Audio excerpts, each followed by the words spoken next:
Nigel Farage is once again at the center of political debate. This time, the question is not immigration, Reform UK, or elections. The question is this: has the distance between Nigel Farage and Tommy Robinson started to shrink?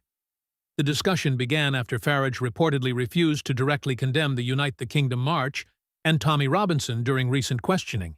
And immediately, political observers started asking questions. Because let's remember, Nigel Farage and Tommy Robinson have had a complicated relationship over the years. Farage has repeatedly tried to create a clear political line between reform-style populist politics and Tommy Robinson's activism. In the past, Farage publicly distanced himself, arguing that Robinson could damage broader political appeal. So when Farage avoids giving a direct condemnation, people notice. And critics are now asking, has something changed? Is this a political calculation? Is reform trying to avoid upsetting certain voters?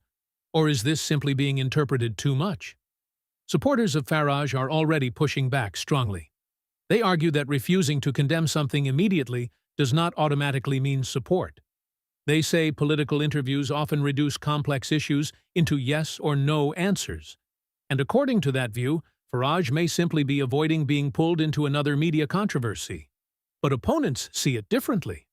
They argue that political leaders are often judged not only by what they say, but also by what they refuse to say. In politics, silence, hesitation, or carefully chosen words can become headlines by themselves. And now a bigger question begins to emerge. Because this is not only about Tommy Robinson, it is about Reform UK's image and political direction.